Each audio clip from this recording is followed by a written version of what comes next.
Train the muscles, not the joints.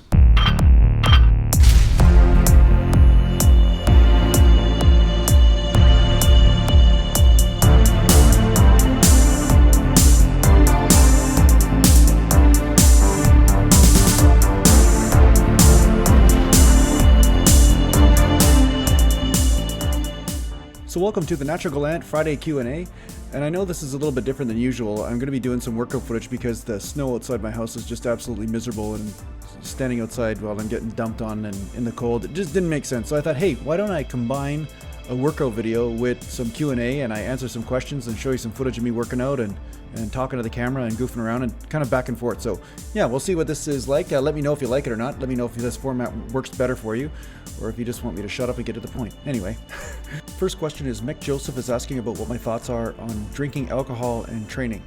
And you know, this is a real controversial subject for some people out there, because some people are thinking, oh no, I want to be able to drink all the time and make muscle gains. And I know some guys that have been able to do this, but me, anytime I ever drank in my life, it would screw me up for at least a week. I'd lose strength, lose pumps, everything. So I'm totally against alcohol if you want to make gains, but that's me, right? That's what I noticed for myself. All right. Can you see me? Can you see me? So I'm going to be doing some chest tonight. I did some chest last night, of course, like that's the usual sort of thing. I'm just going to be doing some light, some full range type motions just for fun. Ultimately, I'm just going to play around tonight. So I do have a plan of doing some legs, but we'll see how that works. My legs are still sore from last time I trained them, so ultimately I'm just trying to bring up some body parts and go by instinctual type training a lot of times. So I'm not really married to having to do one body part or not, so we'll see what happens. So follow me along and we'll see how this goes. So you'll notice that my range of motion is increased at the bottom today. I'm really kind of coming down, touching my chest with those dumbbells. That's not exactly the ideal range for me, mostly, but once in a while I will experiment and expand the range of motion, just so you know. So in case you're wondering that, that's what I'm doing there. I'm just playing around, seeing, hey, does this actually hit my chest a little bit more? Am I feeling it more right now with the present state of my body or not, you know? And if the stress really transfers to my shoulders, if I really start to feel it, then of course you'll see me stop this, but I'm trying to just find out what is my true range of motion, okay? So I still go against my own theories and my own practices from time to time. I test them to see if they're still relevant, right? So for any of the haters out there that are saying, oh, you don't go down low enough on dumbbell press or something, honestly, I find this is a little bit too low. I actually was starting to notice that my shoulder was taking a little bit more stress. But again, sometimes change is good. Just changing things up for the sake of changing them up is not a bad thing. Okay, so my second question is Ruben's asking me if I take creatine. I don't take creatine, although creatine is a great supplement. There's a lot of research that supports it, a lot of research that says it's good. I've noticed that your strength does go up and you don't lose all the gains, okay? Some guys are out there like, oh, you take creatine, then you just lose all the gains. But that's like saying when I eat steak and then I work out and then I go on a starvation diet for a week that I lose all the gains. Well, it's because you're just not feeding your body what it needs, right? So creatine does help super saturate the muscle with an energy that's responsible for feeding the muscle during anaerobic exercise. So this can actually help supersaturate the muscles with water as well and assist with nutrient absorption as well as protein synthesis, right? So you can put on some muscle from creatine, it does help. Watch out for the scorpion! So like I said, I like to mess around with range of motion and find what feels right to me. Some ranges of motion feel wrong on the joint, some feel good. And sometimes that depends on the day, depends on the month, depends on what's going on with my training and how I'm feeling, right? So you got to take all these factors into account. So yeah, you'll see me change my range of motion from time to time because I'm always looking at what's going on and also what feels right at the time, you know? So I guess the continuation of the creatine question is, why don't I take it? Why don't I take creatine? Well, I noticed that I retain a lot of water from creatine, and it makes it really hard for me to understand what my diet is doing with my physique, you know, especially when I'm trying to cut or trying to lose body fat. When I start retaining a bit of water and stuff, I can't really tell how lean I am or how lean I am not, you know, because once you get water retentive, it does really look like you are holding on to a few extra percentages of fat. So the bottom line is that I don't take creatine for that reason, but it's not because I have something against it.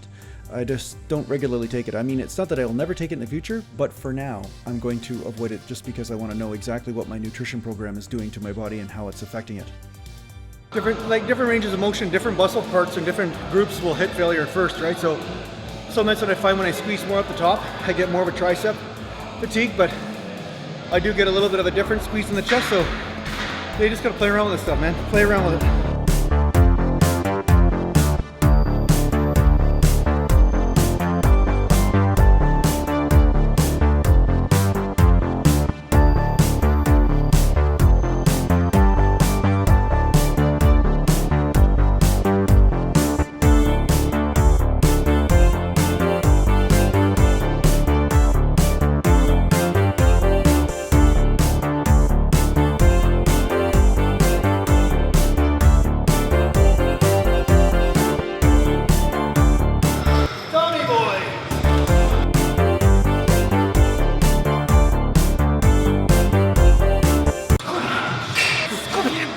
Okay, sorry guys, I forgot to warn you about the Scorpion. I forgot to warn you that the move, the patented, trademarked, and copyrighted, and all the rest of that lawyer jargon, you know, it's my property. You can't use the Scorpion, just so you know, but the Scorpion is back. So that's why you're getting hit with the Scorpion multiple times.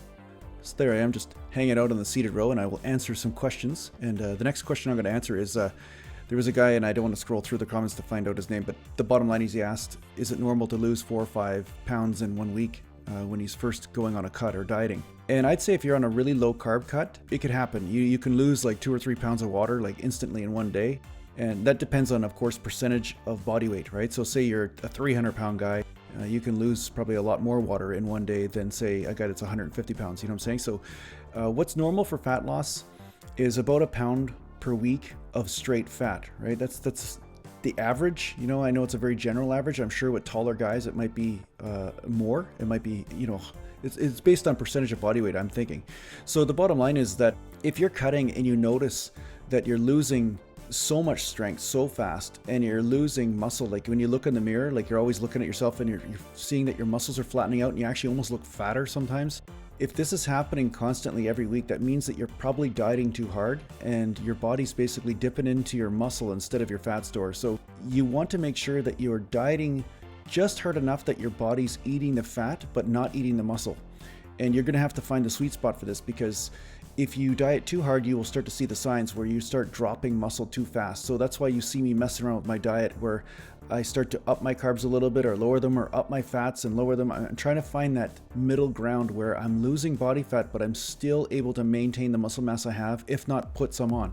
And that's not exactly the ideal scenario. You know, when you're on a cut, it's not the ideal scenario to put muscle mass on, but if you can maintain as much as possible, that will make the difference. And I remember when I was competing, I'd see some guys look unbelievable in the gym, but as soon as they went on the diet, they'd lose all their gains, and by the time they got on a show, they looked like they barely even trained, because they just would diet too strict and too extreme too fast. And it's kind of in alignment with the latest video I put up based on doing the slow method, you know, losing body fat over a period of time instead of trying to do it really, really quick. Again, it's always a battle between your own self-discipline, you know, because sometimes guys are like, oh, I just want to do this slow, give me another piece of pizza, right? And then there's other guys that are super strict and they almost go too extreme, so they're too low carb, so their body becomes very catabolic, you know, it starts to eat up the muscle tissue and the fat stores at the same time, so you just end up smaller and leaner, but you lose a lot of the muscle that would give you that great look on stage, right? So yeah, just bear that in mind. If you lose a lot of water right away and you're on a lower carb diet, that's kind of normal. But if you're losing 3 pounds a week regularly and you're only starting off at 20% body fat or 15% body fat, that's probably too aggressive. You're probably losing a bit of muscle. So go on how you feel on this. But if you're losing strength and endurance and everything in the gym all the time, you're always out of breath, then chances are you're actually going too strict.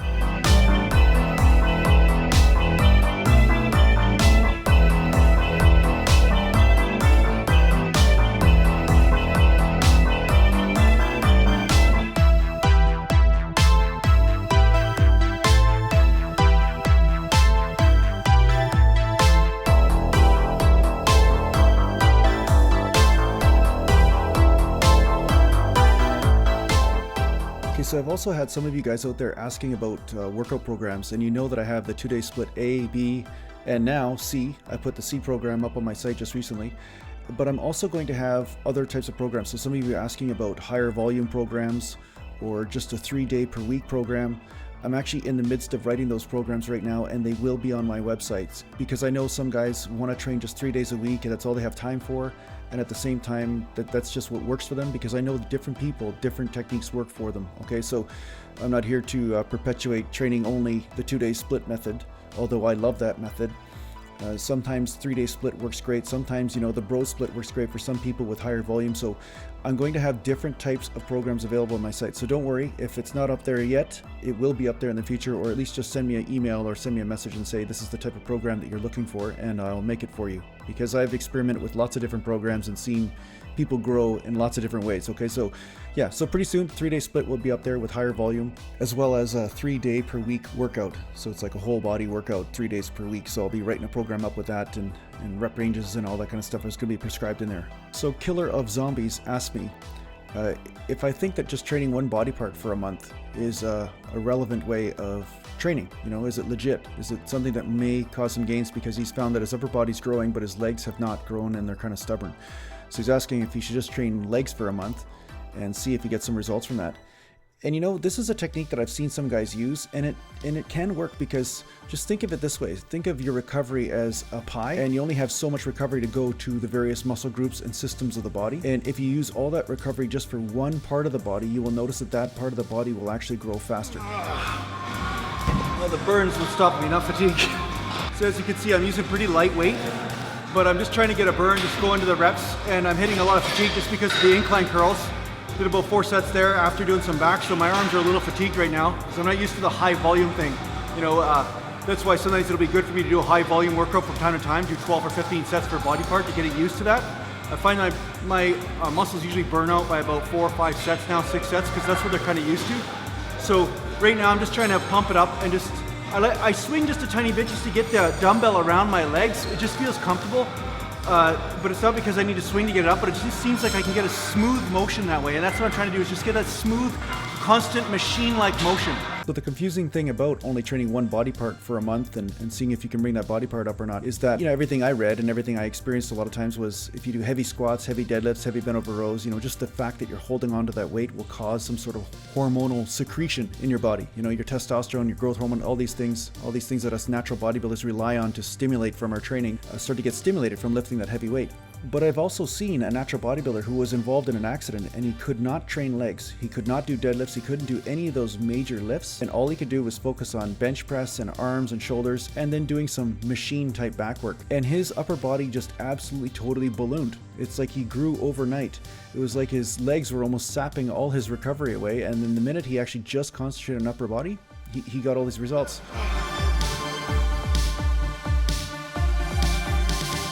Watch out, slow motion walk coming through.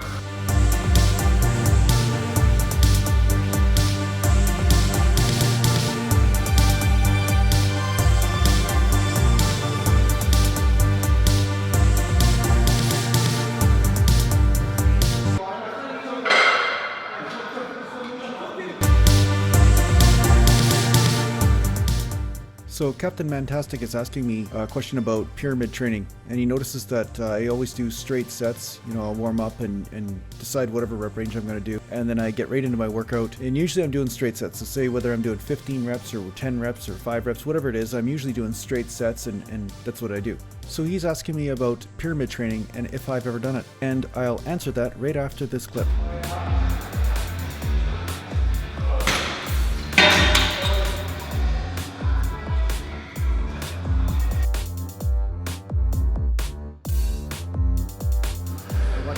Watch what happens.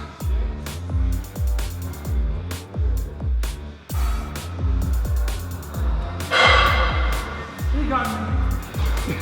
You got me, man.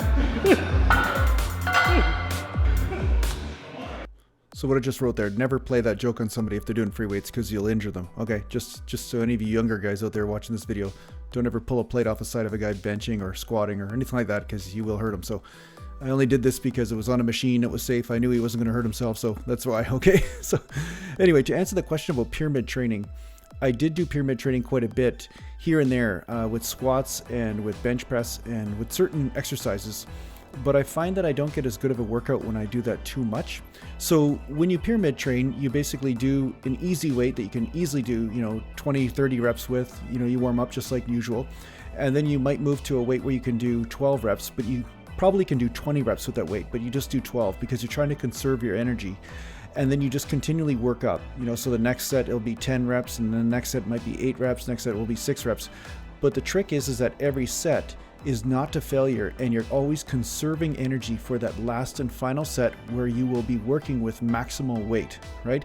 So I do that once in a while if my body feels like that's the right thing, but lately it hasn't felt like it's the right thing. You know, going heavy for a set of 4 or 5 reps just feels like a liability for injury or something. It doesn't feel right for me, so that's why you very rarely see me do that. Some people will also start off with heavyweight after they do their warm-ups, then they'll start off with heavyweight, And you will see me do that from time to time. Sometimes I'll do 5 rep sets and then I'll move down to a lighter weight and then just rep out, right? It's almost like a strip set, but not an immediate strip set.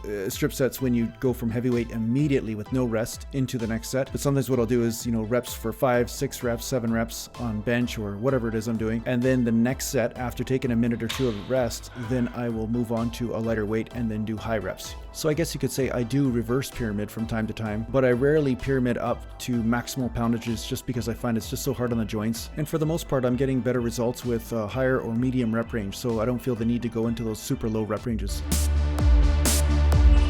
much better. The pulley has too much friction.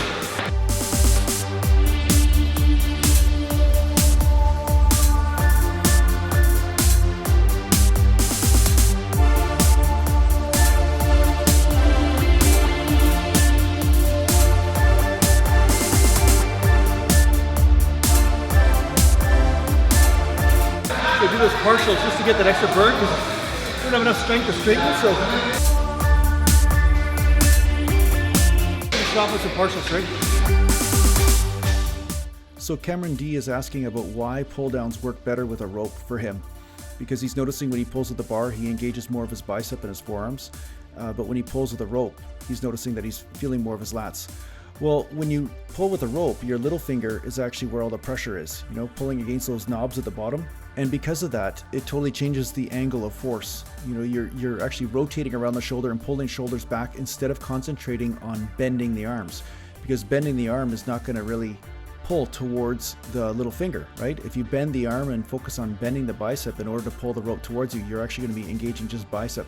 So when you focus on pulling against the little knobs on the end, I don't know what you want to call them. I know everybody's laughing because I'm saying knob a lot here. But anyway, the bottom line is that grow up, okay guys? But the bottom line is when you're pulling against that, you're going to be really engaging the lats because the lats help pull the elbow towards the waist. That's what they do. So when the rope is engaged, that's automatically going to engage your lats a little bit more. The only thing is that I think grip strength might become the weak link on the rope at some point, but you're going to have to go with your own preference on this. And the other question that he's asking is about the pullover machine as opposed to doing a dumbbell pullover. Now, the dumbbell pullover is not going to be quite as good as the machine in some instances. Not that I use the machine, I never do use the machine. But remember, the machine has tension all the way through. It has tension on the lat at the most stretched portion of the exercise as well as the contracted. And that's why the machine pullover will probably be much better for you than the dumbbell pullover, okay? Because the dumbbell pullover, all the stress is going to be when the dumbbell is at its lowest. But as you come up, the stress on the lat is alleviated quite significantly, right? Because gravity goes up and down, and as you bring that dumbbell up, a lot of the stress is leaving your lat. So that's probably why you're enjoying the machine pullover quite a bit more than the dumbbell pullover. And it's probably why the machine pullover is better for overall lat development, I would say, if you're going to use one or the other.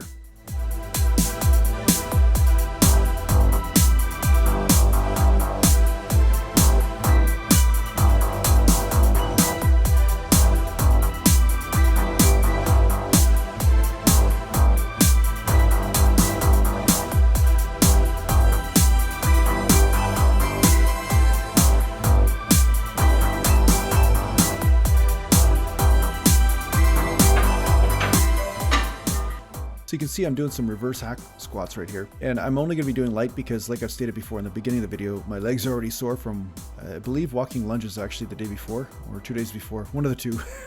But the bottom line is my legs are really tight. So this is the first time I've been doing reverse hack squats for a while. And I just have kind of stayed away from it. I've just concentrated more on the lunges and the one-legged movements and the leg press and as well as the squat. But this is something I've wanted to incorporate into my training a little bit more because it just is a different angle and I do really enjoy it. It's really good. I've been using it for a couple workouts. This is the first one that I've actually put on video, but I've been working my way up to 3 plates and 4 plates, and it's great because the range of motion can increase for me because you're not worried about stabilizing the weight or counterbalancing it. Feels good just to stretch the hamstrings and the ass out. So it feels good. So nice, you don't want to do free weight and take a break from the stabilization and everything. So I like the reverse hack squat because it takes the stress off the knees. But some people like the other way around, but I find this easier on the knees and I get more hip flexion, more hamstring and quadricep and everything. So now again, I'm just doing this light because I like getting a burn. That's just kind of what I'm doing right now, but sometimes I'll go heavy, sometimes I'll go light. So as you guys know, I just change things up, right? And sometimes when you go lighter, you can slow up the reps. You can do them slower, more controlled, and that will hit different muscle fibers than doing the explosive reps.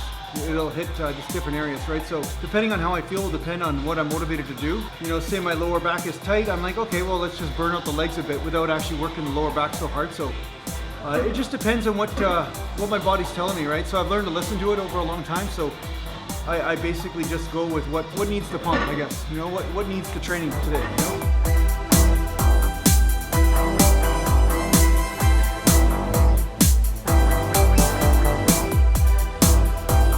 So what I like about this exercise is that because you're not having to counterbalance the weight, you can actually get down a little deeper and keep that tension on the legs. So the lower back becomes less of a weak link in the exercise, but at the same time, you still are allowed to bend over at the waist and use the lower back in order to actually get the hips involved in the movement. So I find the burn is just absolutely supreme on this.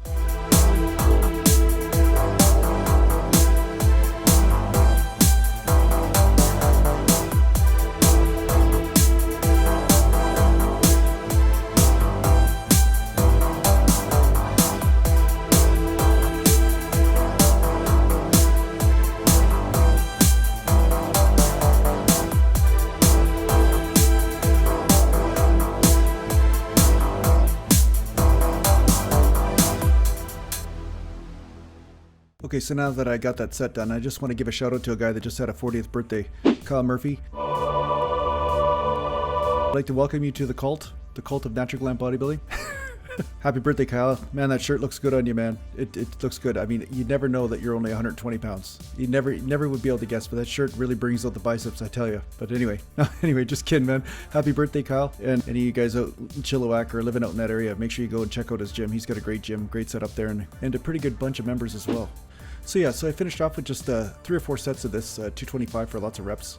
Or not 225, but 2 plates. Sorry, I'm used to the barbell sort of adding up, but obviously it's not 225 because it's on an angle. And yeah, anyway, you guys know the story. So you can see that you can actually get down a little deeper. It's much easier to get down to parallel when you're not having to bend over so much, right? Because again, when you squat, right, you're doing a lot of counterbalancing and stuff depending on your dimensions. So this is kind of where a machine can be advantageous in certain circumstances. So I've had some people ask, can you gain muscle mass in the legs just by using machines, or muscle mass anywhere just by using machines? And sometimes you definitely can. So don't get discouraged if all you have access to is machines. Sometimes they work pretty good, and you just have to work those balance muscles outside the gym, such as doing bodyweight stuff like I'm doing right here on the dip. So what I wanted to do is just get a couple extra sets in of chest to hit from a different angle, right? Because now I'm doing a little bit of higher volume, so I want to hit the muscles from different angles. And I just felt like hitting the chest because, once again, like you guys know, my chest is a little bit more of a weaker link because of the instability of the shoulder, but it has been coming up. So a couple of the principles that I've been getting results with are extra contraction on the chest, extra squeezing, you know, at the top part of the motion, as well as higher volume. I've been doing a little bit higher volume, so that way my body is hitting different muscle fibers than it used to hit before, because I've been doing super high frequency for the last year or two, and super high frequency means less sets. So now I have this huge opportunity to explore high volume. So I'm starting to do that now with increased frequency. Of course, 2-day split is mostly what I'm doing. But I'll continue to keep you posted as I go along and as I show you the workout vlogs. And remember to tune in to the Sunday live workout, as well as Friday's Q&A every week. And I'm pretty much posting almost every day. So if you tune into this channel every day, you're pretty much going to see a video, if not every second day. So I'll see you soon, and thanks a lot for tuning in, and make sure you visit me at naturalgallantbodybuilding.com if you can, and take care for now.